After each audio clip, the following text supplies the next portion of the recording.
Welcome back to another segment here on Gems Podcast.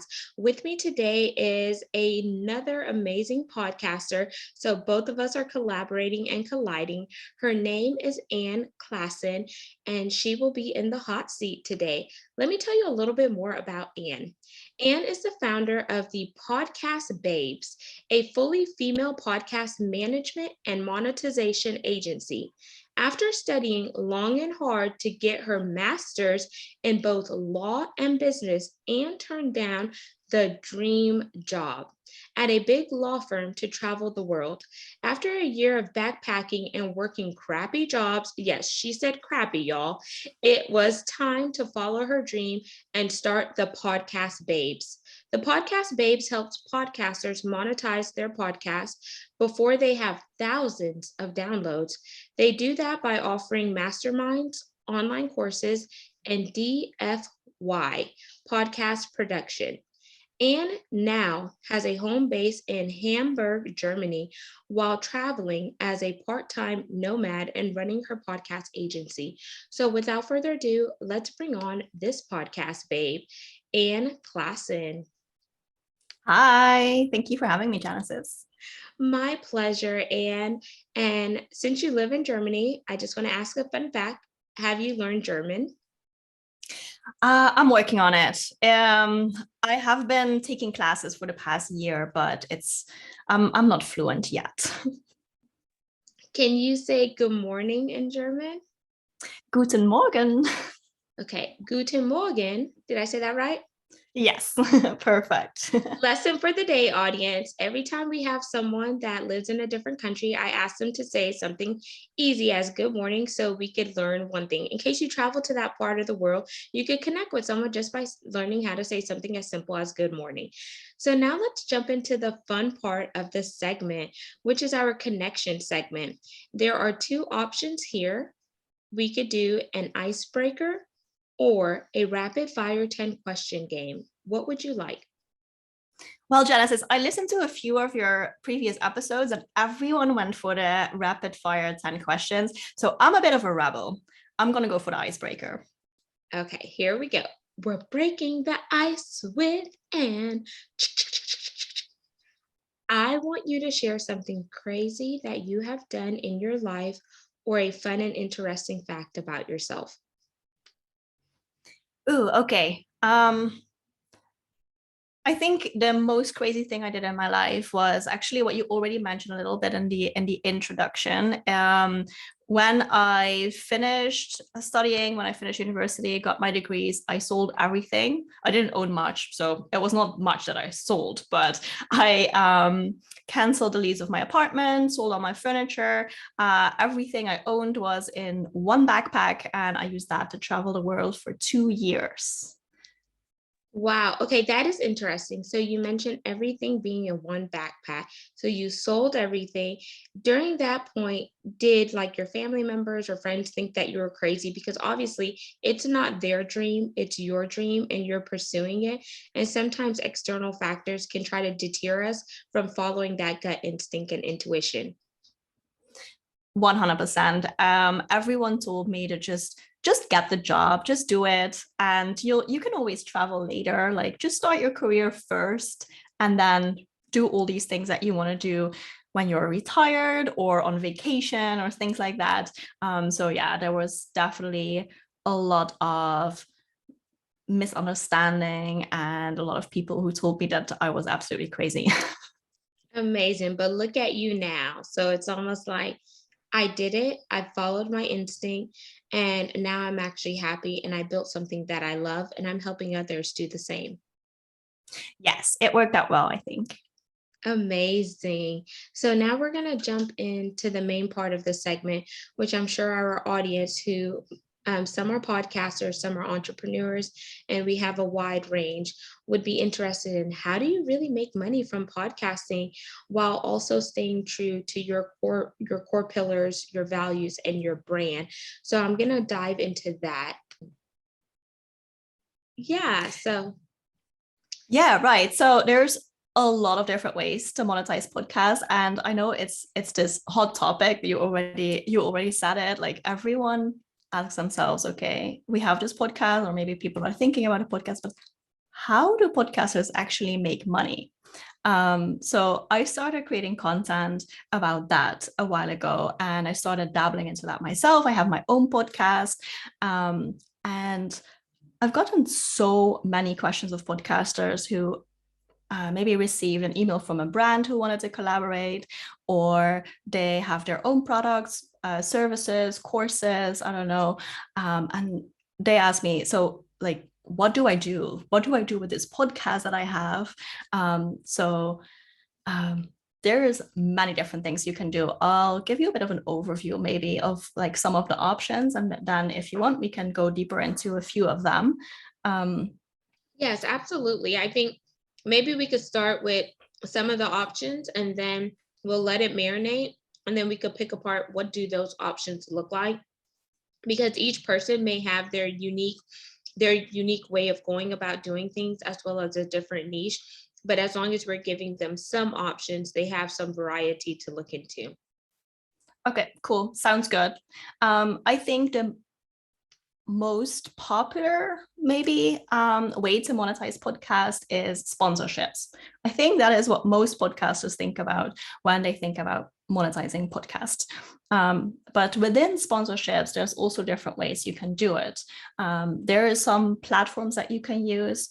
An example is Podcorn, and you just apply for like specific sponsorships there, like brands can post their things. There's also platforms that just add like quote unquote random podcasts or like random ads into your podcast. And usually that way you get paid per 1,000 downloads of that ad. So they look at, okay, how many people listen to this podcast episode, and then per 1,000 listens, you get a certain amount of money. Usually, like on average, this is about $25 per 1,000 downloads, which I think is not a lot of money for a lot of downloads. As a podcaster, I know that like 1,000 downloads, that is not nothing, right? Absolutely. And one thing I want to chime in, because you mentioned Podcorn, from a podcaster standpoint, especially for those who may just be getting into podcasting or they may be seasoned podcasters, with Podcorn, sometimes they want to know what your metrics are. And for someone who's just starting out, they may not know the number of downloads that they have, or they may be still trying to figure out their KPIs, their key performance indicator, but they know their product is good based on the feedback that they've already received. But without having the metrics, Podcorn will not let you pitch for certain sponsors, is what I've seen and personally, and what I've heard, because they want to know those metrics so they could show that sponsor, okay, these are the metrics and this is why it's beneficial to partner. So is there a workaround for that situation? Yes, absolutely. Great question. Yes, there is. There is always the option, which is what I usually do and what I also teach clients to do, is to just work directly with a brand. You don't have to use these platforms. You can just approach a brand directly, or the brand can approach you. And this is usually way more profitable, especially if you have a small audience, if you have a niche audience. Like if your audience has certain demographics that is really, really interesting for the company, they are willing to pay way more than $25 per 1,000 listens. A small but like perfect audience for a brand is very, very valuable. So that is actually the way that I usually work with sponsorships for my own podcast. Okay, I won't go too deep into this. I'll continue the overview. Another way to monetize podcasts is to sell your own products or services. So think about ebooks, online courses. Then a third way to monetize podcasts is creating a membership around a podcast or a community. Also very popular thing to do. You can also charge like for premium content. That is a fourth way to monetize podcasts. There is events that you can run, even in-person events. So there is a ton of options. Like there's more things that you can do, of course, but I would say that that is a little bit like the different categories that you have. Absolutely. So Just to recap, audience, another way that you can build monetization around your podcast is think about what your zone of genius is and how can you package it in a course, which is beneficial. How can you create a mastermind group where people are coming in and they get that one-on-one interaction with you, or a group setting interaction? Reach out to brands yourself versus going through sites like Podcorn or some of the other ones, because per and $25 for 1,000 downloads is not much. But if you get in front of the brand and they get to see you one-on-one versus going through an affiliate site, then it becomes more personal and you're building a rapport there. And then another thing that she mentioned is just continue putting out content. And as you're putting out content, some of those brands that you ideally want to work with will start reaching out to you. Would you say that's a good summary, Anne? Yes, absolutely. Absolutely. I think the main question, like you said, what is your zone of genius, but also what is your audience looking for? Like all our audiences as podcasters are very, very different. So I have two different podcasts. One of my podcasts is called The Podcast Babes. And on that podcast, I talk about podcasting. So I get clients there. I would maybe sell some digital products or things that make sense for my audience. My other podcast is kind of, I mean, it started as my passion project. It's called Digital Nomad Stories, and I interview travelers and digital nomads. For that podcast, it doesn't really make sense to sell. You can make a course, of course, you can make a course, but for me, it didn't really make sense. And what my audience is looking for is honestly also free content. So for that podcast, it makes way more sense to get a sponsor on board, a sponsor that aligns with my brand, so that my audience is not put off by that, but maybe they're really interested in these products that I promote. And then the products that I promote are my sponsors' products or services. So that's a very different approach per podcast. And I think as a podcaster, it's up to you to ask yourself, what do I want to do? And what is my audience looking for? I like that, because then if you know what your audience is looking for, then you could be the solution to bridge the gap. And then if you know what you're looking for, then you're also going to have that clarity and that focus to stay in alignment with the content that you're doing. And I like how you talked about your two podcasts and the differentiations there. One question that I did have for your digital nomad podcast, and I think this will connect the dots. So that podcast was your passion project and you just want to put out free content. But then of course, with your sponsors, you're allowing them to come into your community and y'all are creating those synergies and you're talking about their products. So do their products pertain to living a digital nomad lifestyle, like things that will make it easier? Or what type of sponsorships do you have for that podcast versus podcast babes, since they are two different? Yeah, exactly. Like you mentioned, it's products that I think our audience is looking for. So I am now promoting a co-living space that is opening in Africa. Super exciting. And I think that our audience will be so excited to learn about this. I also worked with a service, like it's a mailbox service. A problem that a lot of digital nomads have is like, okay, you don't have a home address, so where do you get your physical mail? And my sponsor solves that problem in a way that is really, and they're really good with privacy, because that is a problem that also a lot of nomads have. It's like, and then okay, they like, you get your mail, they scan the mail, but then it's on the internet, so this company is awesome. I love what they do. I think my audience loves it. So then we collaborate. And I think the key here, that it needs to be a win-win-win, actually a triple win, because it needs to be a win for me as a podcaster. Of course, like I want money. That's just the way it is, like I want to get paid for the content that I put out and for the work that I do. For the company that sponsors me, it also needs to be a win, because they can reach the audience that they want to reach, the potential clients that they want to reach. And then for my audience, that is like the third win that a lot of podcasters maybe don't think about. when they start monetizing podcasts or working with sponsors. But I think maybe that's the most important one, because when you have a sponsor where your audience is like, oh, interesting, let me check that out, or maybe even work with the sponsor, purchase the products, purchase the services, and then they're happy, then they keep coming back. And you help everyone. I mean, I think that's the beauty of podcasting, and that's how cool you can make it. I love that. It's the trifecta effect, because it's going from what so many people want to say, what's in it for me? And you're turning it into what's in it for we, because all of us are benefiting from it.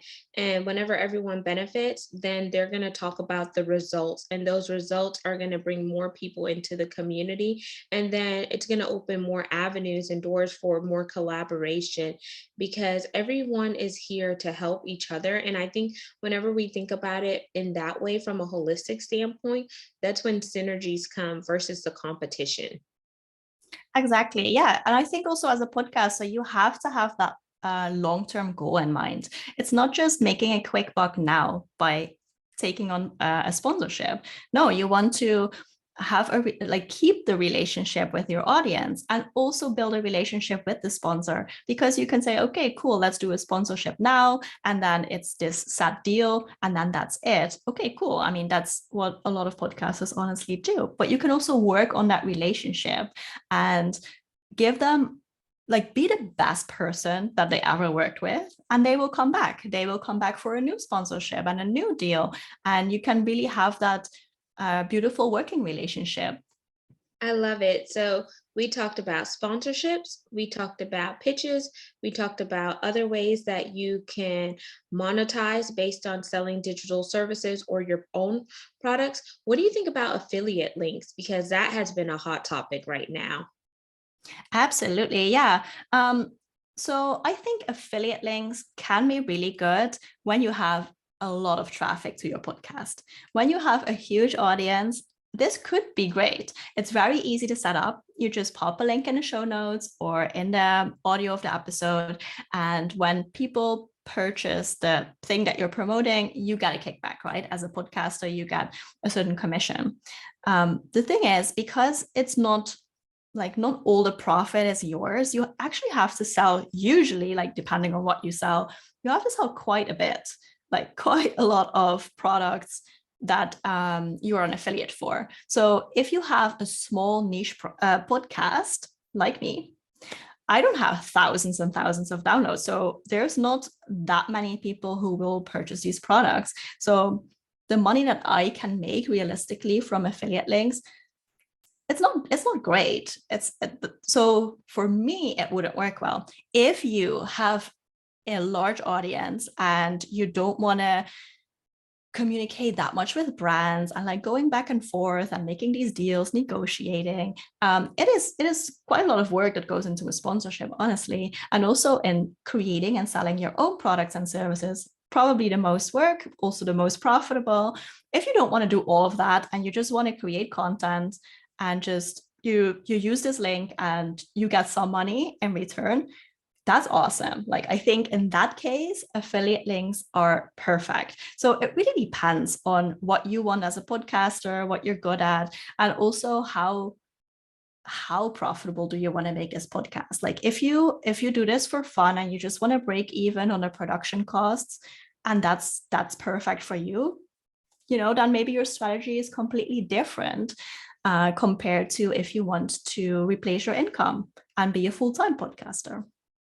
Amazing. And thank you for going through that, because what you pretty much just did is you're helping the audience identify, is affiliate link going to work for me? And one thing I would say is, if you're not sure, do a SWOT analysis with affiliate link and your brand. So what are the strengths? What are the weaknesses?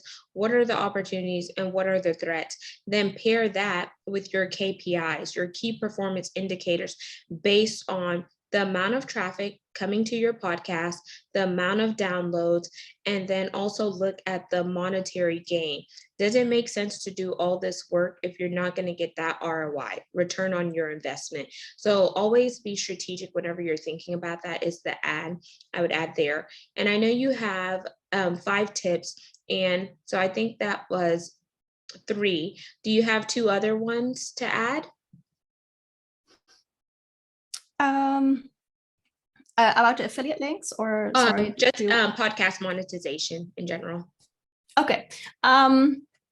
I think maybe it would also be interesting to go a little bit more into creating a membership, or like asking your audience to support you as a podcaster. This is also a pretty popular way to monetize podcasts, but it can also be challenging, right? Because a lot of podcast listeners, they come for the free content. They're very used to listening to a free podcast. So how can you then build a community that is worth it for people to pay a monthly fee for? Again, you can do a lot of different things. What I've seen work really well is monetizing the community in itself. Just having access to other people who like to listen to the same podcast can be really, really valuable for people. Just that networking opportunity can be really cool. Again, depending on the topic that you discuss in your podcast, right? So for some podcasts, this doesn't make sense, but in general, this can work really well. Creating premium content that you will then maybe like behind the scenes content. Maybe you do longer interviews for your paying members of your community. So there's a lot of things you can do. Maybe you want to do a monthly Q&A with you as a podcast host. There's so many things that you can choose from. So that's for memberships. And then the podcast, it's digital, of course, but you can take it into your real life and have an actual event. I've also seen some podcasters pull this off, which is awesome because you can get to see your listeners face to face. How cool is that? Now, for my podcast, for example, doesn't make sense because my listeners are literally all over the world. So then where would we go? But if your podcast is maybe a little bit more local, this can be awesome. I like that. And one thing I would say, like for you, Anne, since you do have a global audience, kind of similar to me, maybe a Zoom or like a virtual happy hour or a virtual networking where we could see each other, kind of like how you and I are talking, even though we may not be physically able to be with one another. That could be a workaround since we have global audience. But for those who do have the local audience, that in-person event would be really cool. Absolutely, yes. And I would say maybe also ask your audience what they would like to see or how you can take them to the next level in whatever they want to accomplish. As a podcaster, like your listener, they have a reason why they tune into your podcast. And maybe you help them until a certain part, like in their journey. And then how can you help them take that next step? Maybe it takes you a little bit of like market research and doing some polls and surveys and maybe some talks with your audience, but then maybe you can help them take that next step after they listen to your podcast for free. Maybe there is something that they want to pay for that you can also offer them. Yeah, I love that. And I guess another idea I'll throw out and is for the premium content. So you mentioned you could probably do longer episodes, put that in your premium content. You could do Q&As. Another thing I would say is if you've done other shows outside of your own, maybe you could add that to your own platform, of course, with the consent of another podcaster that you collaborated with. And they get to see you not just being a host, but also see you being interviewed by someone else. And that could be premium content because now you're talking about something that you may or may not have talked about on your show based on if your show is niche down or etc. Yeah, absolutely. I think that's a cool idea. Yeah. So, Anne, I want to throw you an audible because I want to be respectful of your time commitment. Is there anything else we have not mentioned about podcast monetization and strategies that you want to say to add value to this conversation to just kind of summarize everything that we covered so far? Yeah, so I would say if you're thinking about monetizing your podcast, but maybe you feel like it's too early, that's super normal, but start now. Start yesterday. You don't need a large audience. I hope that was clear from the conversation that we just had and all the ideas that we put out here. There are so many things that you can do to monetize a small audience. And I think a mistake, honestly, that a lot of podcasters make is waiting too long before monetizing their show. And it's sad because you're not just leaving money on the table, but you're also not helping your audience members in that taking that extra step. So if you can make it a win-win for everyone to monetize your podcast, do it ASAP. I love it. Amazing. And I'm going to use that tip because I'm always here to put myself in the hot seat, y'all, and learn, because if I'm not learning, then I'm not growing. And sometimes whenever you're in the podcasting space and you're new, you're afraid to ask those questions. But I have learned in my journey, coming from corporate America and now podcasting, is asking is not a sign of weakness. Asking questions is a sign of strength. And if you want something, you need to go out for what you want, because someone is not always going to come to you. So always be mindful of that. And it's okay to take that first step, take that leap, or just jump and pull the parachute on the way down. So really think about that. I love it. Now we're going to segue into the CTA part of the segment. What is your call to action for the audience? Do you have a challenge you want them to take? Do you have a resource that you would like to share? Or we could just plug your contact information here and wind down. Yes. Well, I think if you're interested in podcasting, then definitely go listen to the Podcast Babes podcast. You can find it at thepodcastbabes.com/podcast. A lot of podcasts in there. We have over 100 episodes about growing and monetizing podcasts. So I think you'll find a lot of value there. And on the website, you can also see all the other things, like there's an ebook, there is links to the socials and everything. There's a newsletter. So I think you'll find it all on the website. Amazing. And then for your social media, where do you primarily hang out on for those social butterflies that want to socialize with you? Yes, mostly on Instagram. And my Instagram handle is The Podcast Babes. Amazing. And thank you so much, Anne, for just coming on today and being a part of the community and just sharing about what you have learned in podcast monetization, how we can help others do the same with their shows, and just putting out content out there that's helping everyone who can just glean from it. I think that's amazing. Audience, all of Anne's contact information will be in the show notes. All you need to do is read, scroll on down, and tap in with her.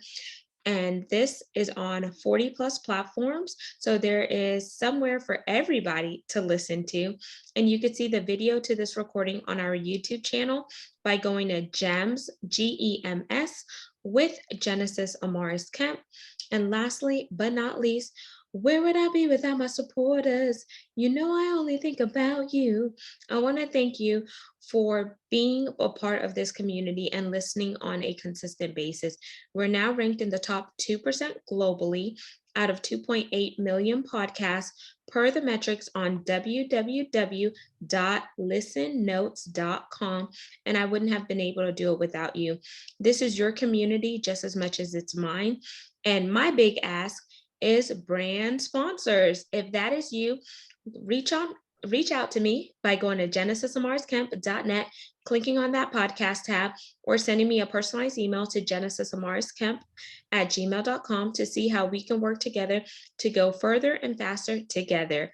We're in this because we're all winning, and there's more than enough seat at the table for each one of us.